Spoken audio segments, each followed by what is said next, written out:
Welcome to the Mike Miller Show.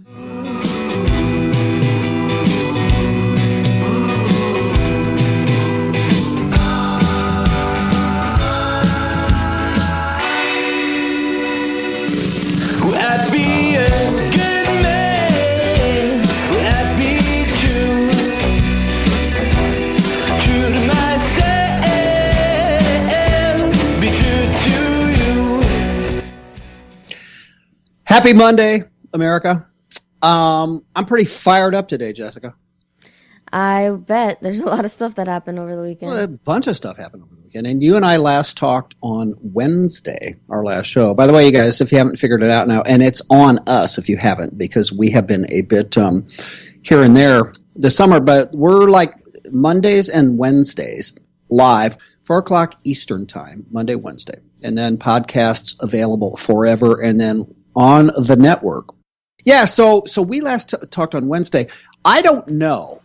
By the way, and I have the allergy thing today, but by the way, at the bottom of the hour, one of my pals for Independent Journal Review, one of our like top writers, by the way, Virginia Kruta, recently promoted to something like deputy editor of one of the teams. We'll have to talk to her about that. But anyway, Virginia is going to be on the show. And she has recently interviewed a couple of a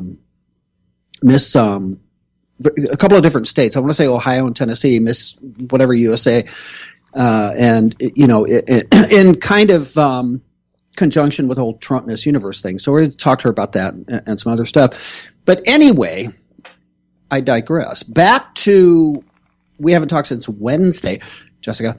I don't know that I can, well, I know I can't recall. I don't know that I've ever heard anyone tell of a presidential candidate having a worse week than Donald Trump just had. A worse week? Huh? Yeah, this last, I mean, just think about the last week this guy had. He got his ass handed. I don't care what he says or what his fans say. Particularly what they tell me on... that debate went really badly. Yes, I agree. Yeah, what they tell me on my Facebook thread this morning and other times. These people are in denial. They're in denial. Donald Trump got his ass handed to him. But bad. And, you know, we talked last week about, on Wednesday's show, about the dopey ass... see, I told you I'm fired up. But up the nonsensical, ridiculous snap polls, the online crap that Drudge does and everyone else that the Donald trumpets, pun intended, to suggest that he won by 80 points or 150 points or whatever. That's crazy. And I suggested also on Wednesday when we talked about this, that nonsense, wait until real polls come out, right? Yeah. Real meaning, scientifically randomly sampled national polls, not the Voice, American Idol stuff where you bang away at the keyboard for your favorite singer. Wait until those come out and then see what happens. Mm-hmm. And I was right, as were other objective people that weren't drinking the Trump Kool-Aid. I mean, by and large, I don't know what the percentage is. I only saw one that disagreed this morning when I was writing this up for IJR, but completely that Hillary trounced him. Now, having said that, and shall I quote Hillary or paraphrase Hillary, what difference does it make? Because, you know, as we said in the past, a Trump fan, hashtag Trump fan, doesn't care how many times he flip-flops, how many times he makes stuff up, how many times he gets caught doing stuff. And to be fair, neither, by and large, do Hillary fans, nor did Barack Obama fans. I mean, you know, these Kool-Aid drinking fans of whatever candidates, they're just going to keep drinking the Kool-Aid. It doesn't make any difference to them what reality is all about. So the real question is, irrespective of who, quote, won or didn't, is what impact does it have, it being this last debate, does it have on, you know, if you're going to buy polls, and you and I talked about polls in our kind of feelings about those on Wednesday's show last week, but what impact does it actually have on the race itself in terms of who's ahead where? Wrote that up this morning. I did Real Clear Politics. I did some stuff Politico put up. As I recall, in 6 of 7 polls that I referenced, and I included those graphs in the articles I did, Hillary has received a post-debate bump. Did she? Yeah. And there has been a Trump slump, if you will. Yes. Now, again, here we are. We are a mere 5 days away from the next presidential poll, which is next Sunday. Mm-hmm. And as of today, the election is a mere 36 days away. So this is crunch time. But this guy could not have had a worse week. He starts it with the debate. He goes on that dopey, almost maniacal tweet storm, Twitter rant against Miss Universe and the whole sex tapes thing and everything else. I mean, Newt Gingrich. Newt loves the Donald. And Newt is one of the few people, I don't know how many people he respects, but he's on the record as saying he respects Gingrich's opinion. I wrote this up over the weekend, and this was Newt Gingrich on Hannity's show Friday night, which obviously I did not watch because I cannot stand Hack Hannity. Thank God for YouTube. But he said, quote, don't tweet at 3:00 in the morning, period. Yeah. I mean, it almost, and I asked Virginia about this, it almost raises a question, and we've had various guests on the show who have suggested that Trump never wanted to win in the first place. The whole thing was just to pave the way for Hillary, right? I've heard that, but I don't buy it. No. I don't buy it either. I'm just saying that people have said that. No, I think it's completely ridiculous, but people have said that. Mm-hmm. Definitely they have. I ran up to the store a little bit ago and was listening to a little bit of Limbaugh, and he didn't say that because he doesn't believe it either.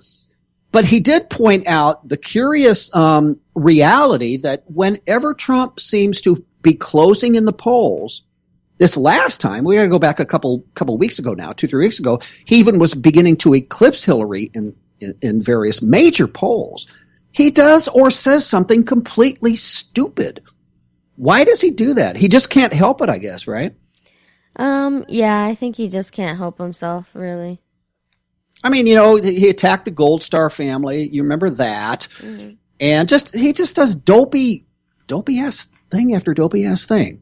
And anyway, I want to, because I could do soapbox all for an hour, and you guys don't want to hear that, and I don't want to do it, but I could. But anyway, Saturday Night Live, right? Mm-hmm. Season's premiere show this weekend. Anyone in there that knows anything, or even if you don't care, that pays any attention to any of this at all, knew what the cold open would be. Yeah. It would be the debate. And some of you know, some of you maybe don't, but my pal, Alec Baldwin, is this season's Donald Trump. Oh, that's funny. And I loathe the ground. Well, you remember his rant against his 13-year-old daughter at the time? This is not a good guy. I mean, setting aside the way he goes after paparazzi and everything else, he was outstanding as Donald Trump. So we're not going to play the whole clip here, but we'll start from the beginning. And you have Kate McKinnon, obviously SNL cast member, coming back as Hillary, and Alec Baldwin as Donald Trump. We'll play just a short bit of it. But if you've not seen this thing, because you got to see it, you got to visually see it, it was outstanding. So let's listen to just a bit of the the Donald Hillary debate as SNL saw it.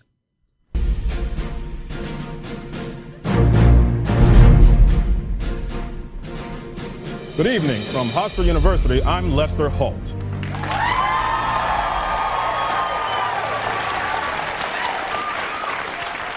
And welcome to the first presidential debate. A quick reminder for our audience, there is no cheering, no clapping, and to the Trump supporters, no shirt, no shoes, no service. Now let's bring out the candidates. First, she's been battling pneumonia, and we hope she's feeling better tonight. It's Secretary Hillary Clinton.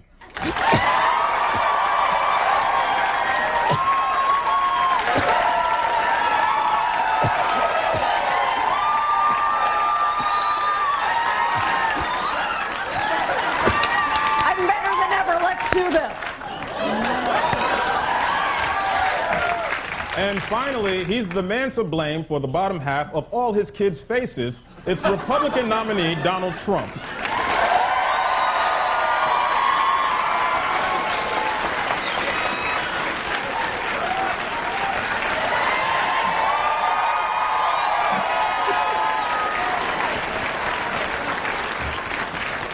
Good evening, America. I am going to be so good tonight. I am going to be so calm and so presidential that all of you watching are going to cream your jeans. Secretary Clinton, let's begin with you.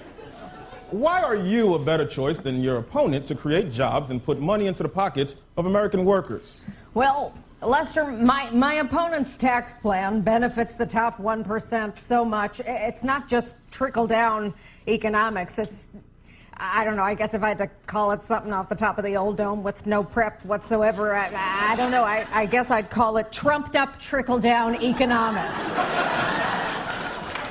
That's very catchy, Secretary. You just came up with that just now. I did, right off the stiff red cuff. Hey, Jazzman, I've got a very presidential answer for this. Our jobs are fleeing this country.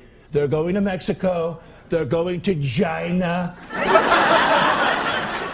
I will stop that. If Hillary knew how, she would have done it already, period. End of story. I won the debate. I stayed calm, just like I promised, and it is over. Good night, Hofstra. Donald, there's still 88 minutes left. It's a 90-minute debate. My microphone is broken. Okay, I think we got it. She right? broke it with Obama. We got it. He's pretty good, wasn't he? He did. He looks just like him, too. And he does him better than about anyone. I mean, people like Fallon do they do a caricature of him. But he, to me, I mean, it damn near sounds like Trump. It does. It sounds a lot like him.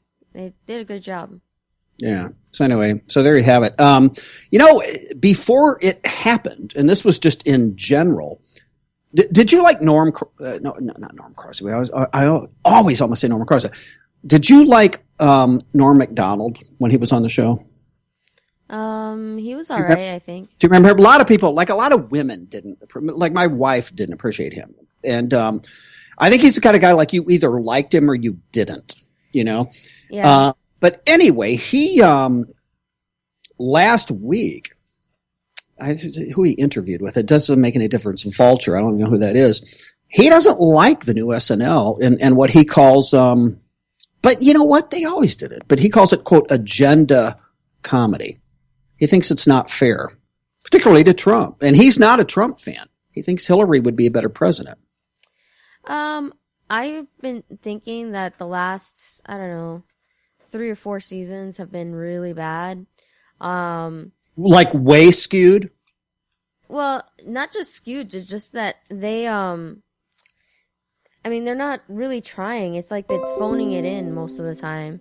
But yes, it has been extremely skewed. You can completely tell it went from being, they always were topical and they did have political statements, but they used to be more about the silliness and the ridiculous in order to provide comedy. And now it's like you can tell it's just one thing after another. They're trying to be more like the shows on Comedy Central, and I just think it's a little much. But I kind of do agree with them on that.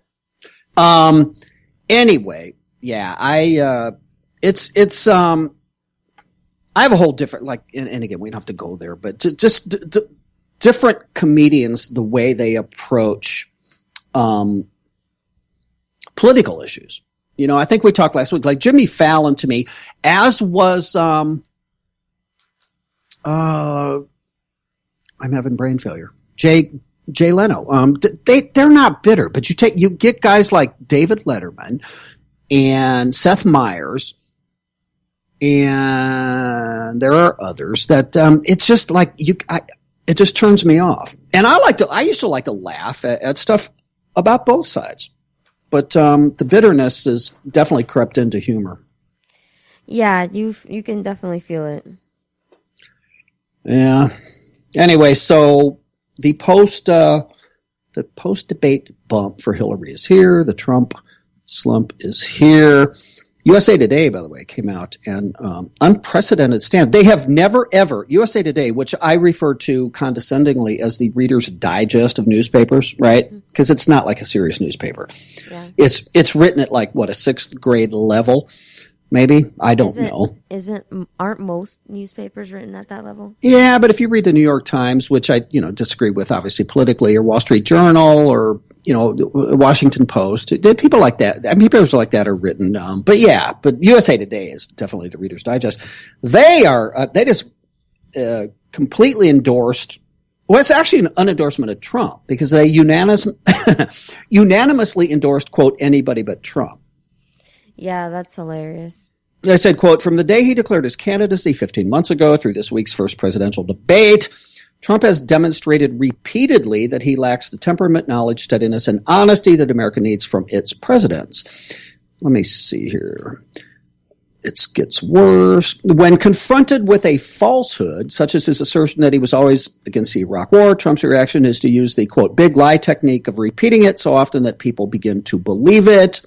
Although polls show that Clinton is considered less honest and untrustworthy than Trump, it's not even a close contest. Trump is in a league of his own when it comes to the quality and quantity of his misstatements. Then they tell people to stay true to their convictions, but whatever they do, just don't vote for Donald Trump. So there's USA Today. Anyone that thinks for themselves or has a brain, I'm kind of guessing that they didn't read that anyway. Yeah, I think that is accurate. Let's do Newt. That was not a smooth transition, but when I post, I try to be fair and balanced in stuff I write on IJR, right? I hammer Hillary. You see my stuff, right? Yeah. I hammer Hillary. I hammer Trump. I hammer whatever's going on. I don't have an agenda. I honestly don't. I think, who's ever doing something stupid, I talk about it. And when someone does something that I think is not stupid, I like to write about that as well. So Newt Gingrich, I alluded to this, did I not? I'm not sure. Yeah, that means no, I didn't, and that I'm just scatterbrained right now because I'm trying to do 4 things at one time. Newt Gingrich was on Hannity's show and talked about what Donald should stop doing, and these guys like each other. Trump respects Gingrich, and Gingrich thinks Trump would be an effective president. But let's listen to Newt's advice to Donald Trump. To go. I'm getting different feels from people, especially as it relates to this Alicia Machado issue. Should Trump go back to the main focus, which is an economy that has disgraceful numbers of foreign policy failures, corruption and scandal like he's just doing there, and stay off of any of these side issues that Hillary's trying to drag him into? I've been trying to think about his style, and as you know, I'm very fond of him. I've worked very hard, and I really think it's vital for the country that he win and that Hillary Clinton be defeated. And when I've concluded that Steve Lawrence in Golden Rainbow on Broadway back in 1960 sang a key song, I've Gotta Be Me. And I think what Trump's got to understand is he's either got to sing I've Gotta Be Me or he's got to learn a new song, I've Gotta Be President. They're not the same song. He's got to become much more disciplined. For a while there, I thought he had really turned a corner. This last week, I think, has been, frankly, a lost week, a week which has hurt him, which has shaken his own supporters.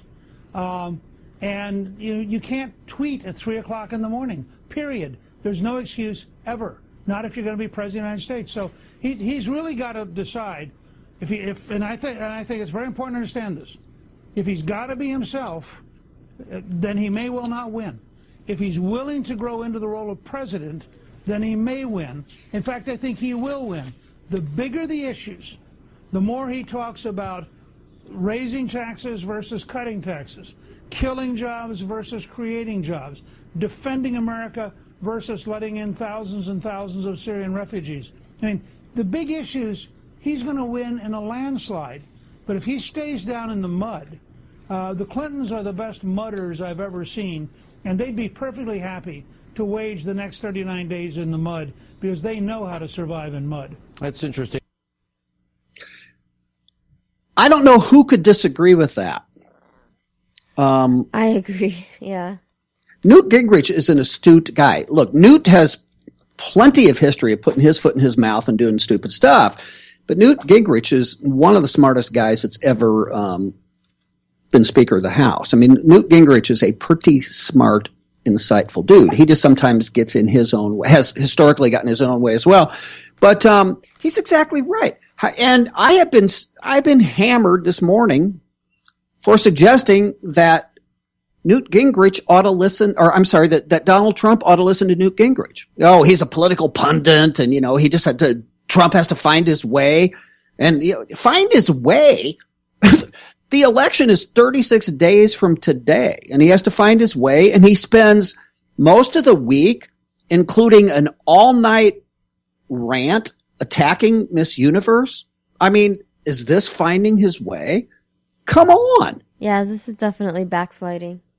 There's no question about it. And this is just the latest example, but it's the worst example. I mean, again, as Limbaugh said, every time he gets close or begins to eclipse her in key polls, he does stupid crap. Speaking of which, Hillary Clinton panders like no other, right? Ain't nobody who panders like Hillary Clinton. That is accurate. The woman pandering knows no lows, knows no bounds. Hillary was in a black church yesterday. We've talked about Hillary's performances in black churches yesterday. But Hillary had a few comments to black grandmothers in the congregation. Let's hear what those were.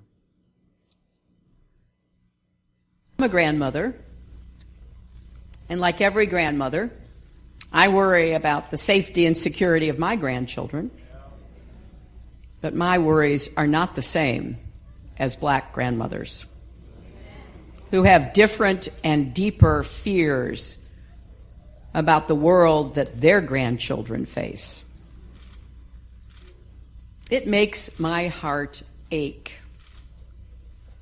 when kids like Zayana are going through this and trying to make sense of the absolutely senseless. I know how I would feel. I wouldn't be able to stand it if my grandchildren had to be scared and worried the way too many children across our country feel right now. But because my grandchildren are white, because they are the grandchildren of a former president and Secretary of State, let's be honest here, they won't face the kind of fear that we heard from the young children testifying before the City Council. We are called to care for and cherish each other. It's not easy. It is not easy.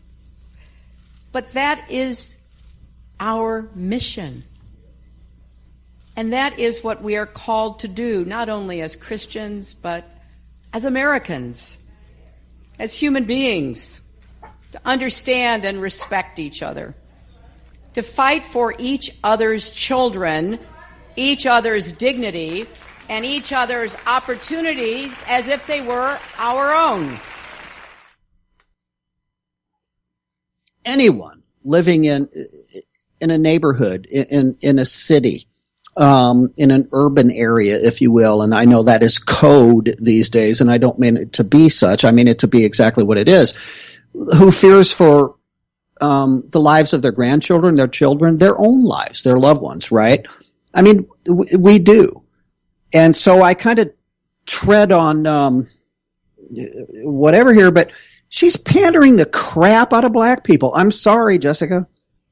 I mean, she is. And also I don't know. When I hear things like this, I find them incredibly, I find that racist, and I find that of course incredibly offensive. I don't know how people can take that seriously. I just don't get it. And it's extra offensive because the sincerity is there. It's just dripping syruply out of her. She's speaking at a black church in Charlotte, North Carolina, 2 weeks after, what's his name? Lamont Scott was shot and killed in Charlotte. Come on. I mean, that takes, as they say, brass ones, but she does, the Clintons, there's nobody that does it better. Nobody does it better than Hillary. Speaking of, she talked about systemic racism, right? And I put this, I don't know if we talked about this or maybe I even played the clip, but a week or so ago, this was actually the Monday after the Friday that the dude was shot in Tulsa, the guy that stopped his, car in the middle of the street, right? Yeah. She's on Steve Harvey's show talking about systemic racism and the problems with police. Do you remember this story? Yeah, and she told Steve that she was going to, quote, speak directly to white people to see what she could do about this. Yeah, that was awful too. You can't get any lower than that. See, this is the thing to me. It's like, I feel like, now everybody's going crazy about Trump's tax returns or whatnot. And I'm like, I really wish that they would give just about as much of a crap about the 30,000 emails that were illegally deleted and kept on the Trump's server. Tax returns potentially risk as it relates to national security. I know we got a minute to go. Speaking of which, those tax returns, for those of you who do not know, Jessica knows, I was in the financial services industry, if you will, for 27 years. I was a certified financial planner, stockbroker. I know a little bit about tax losses and capital gains and carry forwards and the whole bit.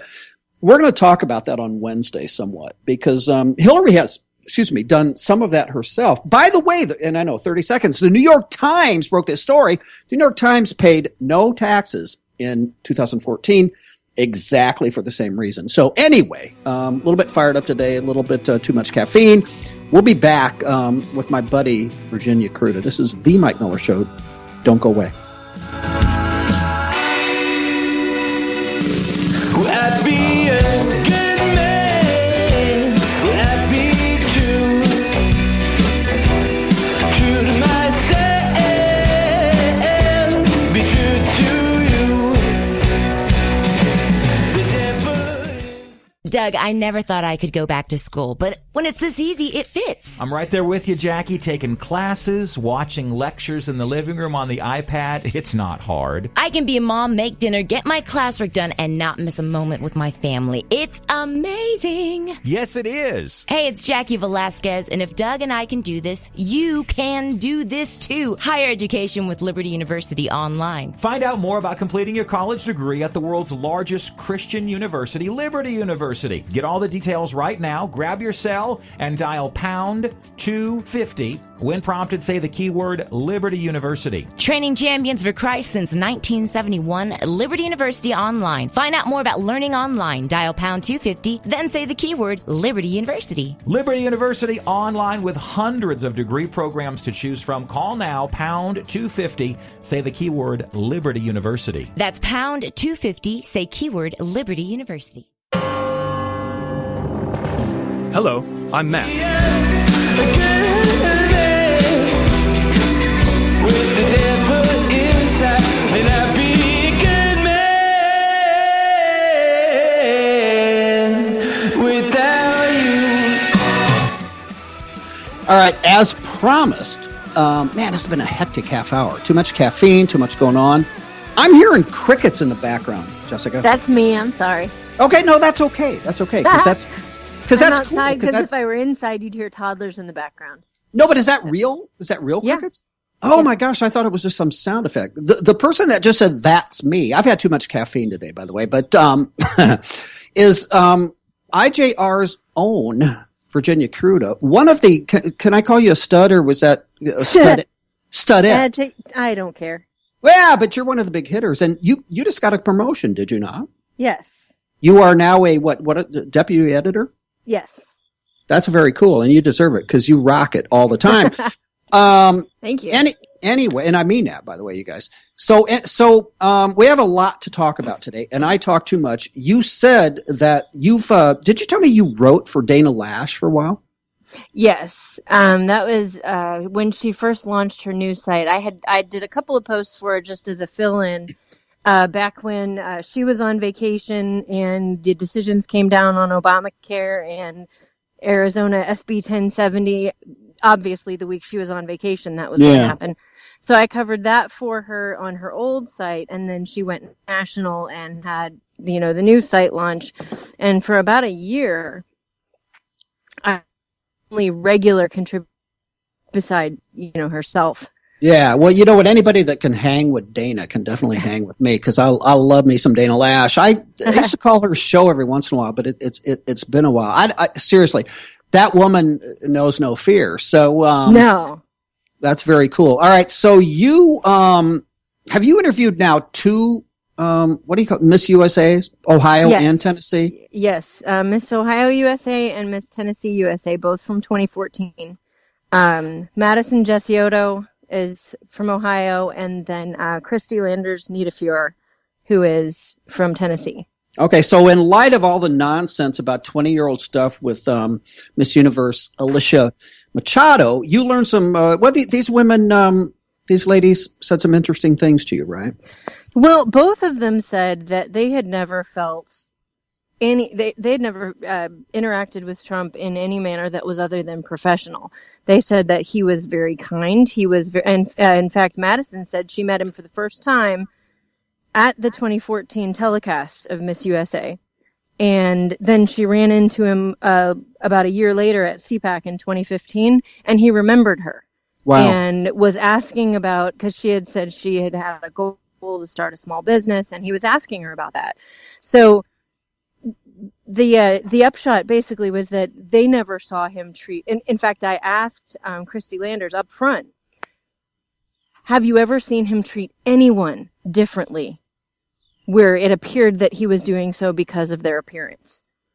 And she said, well, this would be a more interesting interview if I said yes, but no. Yeah. Yeah. So the impression that both of them got from him was that he really wanted to know, he asked them real questions. What are your goals? What do you plan to do after this competition? So I don't know that you can't say that that's across the board. Sure. Because obviously he was, in 1997, he probably wasn't thinking, I might run for president in 20 years, or, not that he would act differently solely for that reason, but he may have, attitude in general toward women and toward pageants has changed since 1997. No question.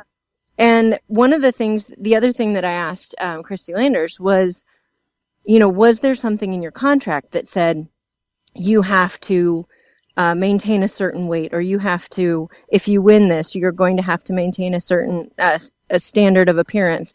And she said there is a clause that says if you're unable to continue in your duties, then you have to resign your crown and whatnot. But she said, but it stands to reason that if what it takes to earn the crown is a specific standard of beauty, you cannot then abdicate that and expect to keep the crown. So, and again, reading between the lines, she's saying you can't gain 60 or 70 pounds because had those pounds on your body, and I hate to say this, but it would have been factual, that you would have never won Miss Universe in the first place. Right. And not saying that it's not possible, but it's not likely. Right. And so then you add in the fact that it's pretty well documented. CNN has, there's a 20-year-old article from CNN that was circulating talking about, well, yeah, she did gain that much weight. And she did, and, whether or not Trump was rude to her about it, I don't know. Did you see that clip? They interviewed him at the time. Mm-hmm.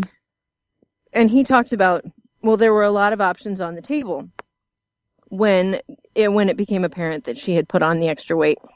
And he said, we can take away her crown, but we opted to do this instead. And that's when they had her do the televised exercise and everything, to say, look, and if nothing else, that says, if you're upset about your body, then you can do something about it. There's a clip that was floating around at the end of last week where they're talking about this, and he's teasing her, she's laughing, he's being self-deprecating about his own weight, and they're laughing, and then he's teasing like some people, like some journalistic people or whatever, and they're all laughing. And so now this comes out. It's interesting because what these women say, what these women told you, you hear his family say, you hear people like Rudy Giuliani say, people have known him for a long time. You hear this stuff, that Donald Trump is a caring guy. He remembers everyone. He takes time to shake hands with everyone that works for him when he runs across him. But then I just read this morning that and I just read the headline. I didn't actually click on the story. But famous last words. yeah. Well, yeah, but but cast members and participants and people who worked on The Apprentice said that he made lewd and sexist comments. Have you seen that? Oh, I've seen a couple that floating around like that. And I mean, you remember the one, what was it? I'd like to see you on your knees or something. Yeah. There's stuff like that all over the place, and you're gonna find it, especially with somebody who's in the public eye, but not. But my question: why weren't stories like this? If he that horrible a person, right? And there are so many examples of him being sexist and racist, and why did no one know about it until a year ago? Right, because now you have everybody from the Clinton he's a campaign. Exactly. I mean, why didn't somebody try to boot it off NBC? I mean, they go after Dana every time she shows up on CNN and looks at somebody sideways. And at the end of the proverbial day, Virginia, right? To paraphrase Hillary, what difference does it make as it compares to her email stuff? The Clinton Foundation's interaction with her State Department. I mean, come on. Well, I commented on, somebody was writing something on Facebook the other day talking about, Trump is just as bad because he doesn't understand the Constitution and he doesn't understand liberty, and obviously Clinton doesn't either and the problem is that too many people are looking at this election as a contrast of ideologies, like it should be a conservative versus a liberal, but it's not. Trump has one ideology, and that ideology is Trump. That's true. He's not doing things because they benefit the conservative or they benefit small government. He's doing them because they benefit Trump. Of course. And the reality is that a lot of the time, because he's a businessman, when he does things that benefit Trump, it translates into things that benefit most people too. The historically that's correct for businesses. Yeah. Lesser regulations for businesses, that helps every business person, not just Donald Trump. Things like that. And that's why you see him, to most conservatives, appearing to be squishy on things like women's rights and the maternity care and all that stuff, because it benefits him to push that, because he's got family who does that. It benefits him to push these things, and you have to frame this in the context of, he's not necessarily opposed to looking at the constitutional aspects of what he's doing, but he's not doing them primarily because it's constitutionally based. No, if that makes sense. No, it does make sense. And at least he, even when he's not trying to be, he's completely forthcoming about it and honest. It's all about him. And look, right. I mean, from the New York Times to Hillary Clinton to everyone in between, this disingenuous bullcrap about Donald Trump's carry forward of a tax loss, regardless of how many zeros are after it, if any of those people, the New York Times included, which they did do in 2014, by the way, but anybody that's hammering Trump about this thing, if they had a similar situation, less zeros, and their accountant said, look, here's what the tax code allows you to do, and they went, no, we're not going to do that, because to use Democrat speak, we want to contribute more. We want to invest more to help other people. In other words, pay more taxes that we legally don't owe. the disingenuous bullcrap of this thing, it just drives me crazy. Right. And that's kind of what I've been saying about the whole thing. Like, if you want to go after Trump and his taxes and say, hey, this isn't cool, you know, you took a tax deduction, blah, blah, blah. You know what? If you, and we're even talking about, okay, the next time you file taxes, don't claim your home mortgage insurance. Yeah. See how that works out for you. Yeah. You know, carry forward. Find me somebody who is not, even if you don't have a team of attorneys and accountants doing it for you, if you're not taking advantage of the United States tax code, you're lying about it. You know what? And like I said, I was in the investment business forever. I was a CPA. I'm sorry, a CFP, stockbroker. It was every year. It was, and these were not zillionaires. I mean, every year. I mean, again, on what we call non-qualified accounts, non-qualified being non-tax qualified accounts like IRAs and 401ks and stuff, just like post-tax mutual funds, even just basic mutual funds.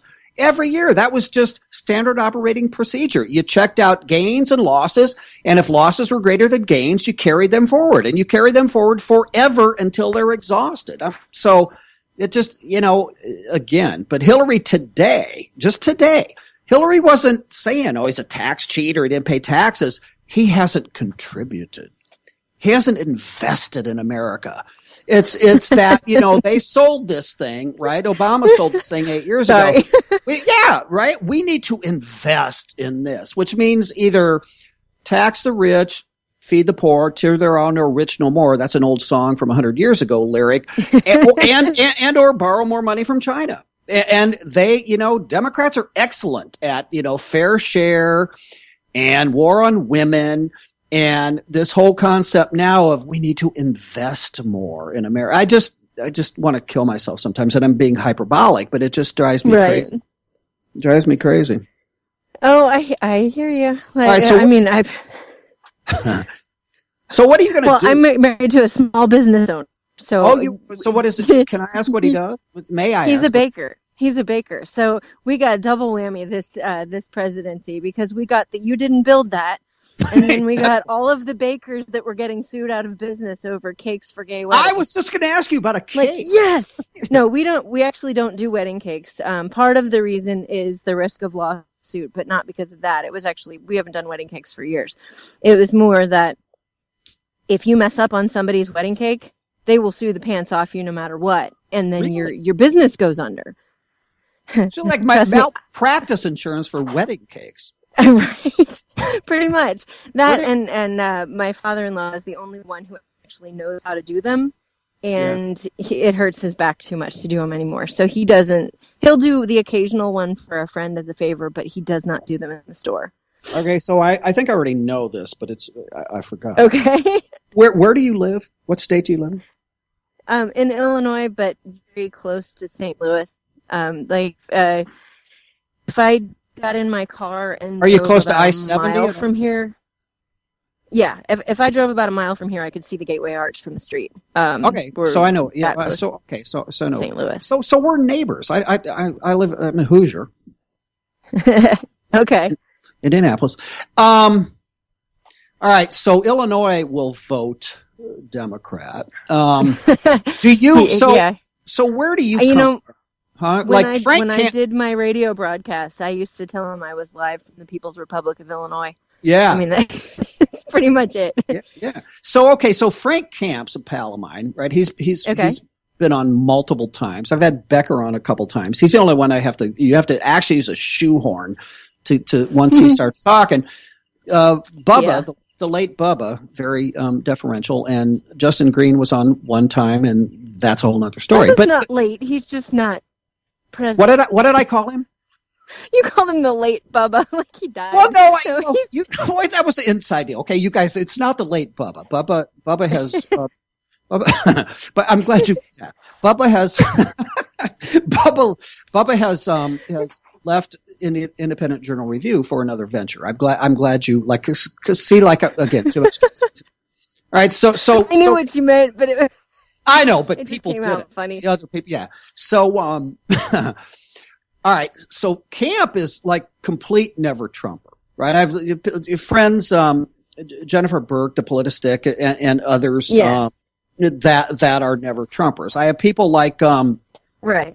like Mark Tapson that come on, and others that say, no, you got to play the hand you're dealt. So where do you come down on that whole thing? Like, what you going to do 36 days from today? Well, I came out of the military, years ago. I spent 10 years in, my father spent 10 years in, and I have friends of friends who were on the ground in Medicine. Okay. I cannot, my conscience will not allow me to be complicit in the election of Hillary Clinton. Boom. I think that's where I am.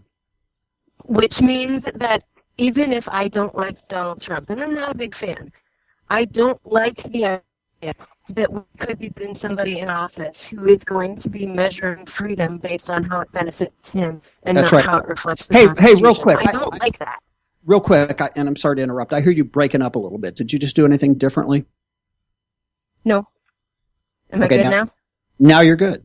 Maybe your Okay. head was underwater and you didn't realize it. No, so me neither. I told my wife yesterday, and she's going to vote for Hillary. My wife's she's not a flaming Democrat. She's a libertarian, but she won't admit it to herself, whatever that is. But Right. I have to, my clear conscience tells me what you just said. I have to know, I have to be able to look at myself in the mirror and say, I cast a vote against Hillary Rodham Clinton. Right.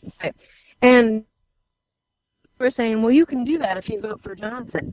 Because even if you lose, then the libertarians will have, that threshold met, and then they'll get to be in the debates next time, and this, that. And I'm like, look, okay, if the Libertarian Party wanted to be taken seriously, they would have somebody who wasn't a complete jackhole. And is that jackal or jackhole? I didn't get jackhole. Good. I'm glad. That's jackhole. Yeah. Because okay, if you don't much like the First Amendment and you choose a running mate who can't stand the Second, you're not a libertarian. Sorry, but you're not. And if you have to ask what's an Aleppo, like you lose me there anyway. So. Well, no, actually, a true libertarian, I could see not knowing what an Aleppo because they don't care. Was. Yeah, it means they're poorly educated, but it also means that they take it all the way. Yeah. The non-intervention policy. Good. I'm just going. In fact, that's a badge. That it exists. I think you're probably right. That's probably a badge of courage. I've not thought of it that way. So that's like the one thing he said that convinced me he actually is part libertarian somewhere. Yeah. But, no, to me, I always went after, the argument to me on intervention. It's the kid who goes out into the middle of the playground at recess and stands there with his eye, with the blind faith that there isn't just one asshat who will come over and tie his shoes together just to watch him fall on his face. See, Jessica, I told you you'd like Virginia. Anybody who says asshat on the radio, we love them. No, I mean, you're right. But then I like people listen, people like Michael Walsh, Dan Joseph's a friend of mine, right? MRC TV's Dan Joseph. Joseph's one of those guys. Walsh is one of those guys like that say, no, it's time to draw the line in the sand, burn the damn Republican Party to the ground, teach it a lesson, burn I just got interrupted by a toddler. Hang on. That's okay. We should have pretended that you were so upset that you were get the bubbles. I don't care. That you were starting to cry. But right? Oh my God, I can't say not. no. But these people that say, screw it. It's time to teach the Republican Party a lesson. Let's let it burn itself to the ground with this whole Trump thing, and then we'll pick up the pieces at the back end. My argument would be, and is, demographics changing so quickly in this country. Hillary gets a hold for 8 years of the Supreme Court, immigration reform, and whatever. It may be a generation or more before the Republican Party even can think in its dreams about sniffing the White House. 4 or 8 years of Hillary Clinton is 30 on the Supreme Court. At least. I read something a couple of weeks ago that it could be well into like 2050. Before there's a chance to change anything, any damage she could do. Right. And that's one, and you can't make it the. You there? George W. Bush. Yeah. Yeah. Can you hear me? I can now. Can you hear me? That sounds Sorry, yeah. Yeah. Right. You get George W. Bush, who, he's a pretty decent guy. And he made mistakes in his Supreme Court nominations. Ronald Reagan, right. Kennedy, George H.W. with David Souter. I mean, if Republicans can make mistakes, Democrats can definitely do it on purpose. Well, Hillary could accidentally appoint somebody who'd be good for the Supreme Court. I suppose. I don't think it's likely, but she could. Yeah. But I guess it all comes down to, one of the main arguments from my friends who are squarely in the never Trump camp, is that Trump will forever damage the name of conservatism. And right. As now that he's the example put forward by the Republican Party, that the Republican Party will never recover. My argument to them is that the damage has been done. Right. If the damage had not already been done, the damage was done with Karl Rove's right to power. No question. And with compassionate conservatism. And with all of, there are so many factors. I mean, talk about damaging the name of conservatism. How about No Child Left Behind? Yeah. The stupid curly light bulbs that drive me crazy now. No. These are all things that happened before Donald Trump. Your argument is correct. Not only when you look back at the examples you gave, but if someone isolates your argument just as it relates to Donald Trump, I would argue the same argument and say that, look, if you guys didn't learn this time, I mean, you had Ted Cruz, you had Scott Walker, now right. we're going kind of sliding down the conservative scale, but you had Marco Rubio. I mean, you had any number of people who surely now in retrospect, you can look back and say, any of these people would have been a better choice. So I would argue your exact argument, even if I didn't have to go back to W and HW and even, as I said, Ronald Reagan and Kennedy. I mean, I think you're exactly correct. Right. And that's the thing. I mean, we've come a long way from the moral majority and from it's a very different landscape. And Trump was nominated because he's what fit that landscape. I mean, we have a lot of people who are upset, and they mentioned it in one of the debates. America is angry, and he makes them feel better about being angry. There's no question. And I've said from the beginning that when it really looked like, wait a minute, this might actually happen, Donald Trump is not the problem. The millions of people who buy Donald Trump, the Trump-a-loompas are the problem. And to an extent, they're a lot like liberals, right? Nothing is ever liberals' fault, right? It's the same thing with the Trump-a-loompas. The debates are rigged. The actual election will be rigged. If Donald Trump doesn't win, it will be the fault of cruisers and people who refuse to vote for him. It never is going to be Donald Trump's fault. They have a mentality, much like, as Rush would call them, low information Democrats. Did we lose Virginia? Yeah, the call just dropped. But Jessica, right? Yes. They're never, like, Donald Trump is never wrong. Just like I said, I said in the first segment, we had the situation with Newt Gingrich. Newt Gingrich is a friend and an advisor to Trump. Gingrich says, stop tweeting. Don't ever tweet at 3:00 in the morning, period. And I have people hammering me on Facebook this morning saying, well, this is a pundit, what the hell?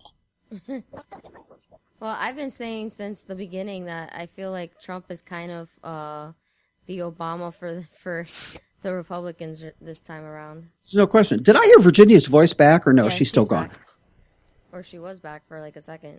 Yeah, it sounded like it. But Okay. Yeah. Okay. So Virginia, we had some funkiness going on. I'm not sure what that was, but we're close to having to let you go. Where could people, other than IJR, is there other places people can come see what you're thinking about? Well, they can follow me on Twitter. I'm at VA Kruta. I think they should do that. And, Instagram too, same. Easy. Yeah, I'm too old to get into Instagram and all that kind of stuff. Anyway, thanks for coming on. And I think that maybe some of the live stuff did not work out properly. But tell your people that the Jessica, the podcast will be up relatively shortly after the show, right? Yes, within 30 minutes.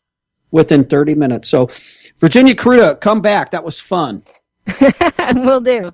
And bring the crickets. That was cool because I actually thought somebody. I thought somebody was doing like a sound effect in the background. That was actually avoid the children, and that's what happens. We have crickets here. I appreciate it. The children, not the crickets. Anyway, that was fun. Come back. I'll see you on IJR. Thanks a lot. Thank you. Bye-bye. Bye. This is kind of a whirlwind day, Jessica. Yes, it was. Virginia was cool, but her signal not so great. But yeah, it kind of wavered there more towards the end. Okay, so tell the folks what happened, just for the heck of it. Well, no, it doesn't make any difference because by the time, so never mind. Okay, I'm crazed out. When's the VP debate is tomorrow night? I was hoping it was tonight. We have a governor. I didn't know that the VP debate was already happening. This is going to be tomorrow night. Interesting. I don't know that I care, but I'm going to watch it. It never makes any difference anyway. So, I mean, yeah, it'll be interesting. Yeah. I like, Mike Pence, fellow Hoosier, but he's like really kind of plastic to me. He does kind of look like a Ken doll, actually. It's good you said that. So Ken's dad. On that note, we're going to kick it out of here. It's been fun. It's been like fasten your seatbelt. But we'll be back Wednesday. I will have a guest. I don't know who it is. This is Mike Miller, Jessica Jane. Thanks for listening. Bye.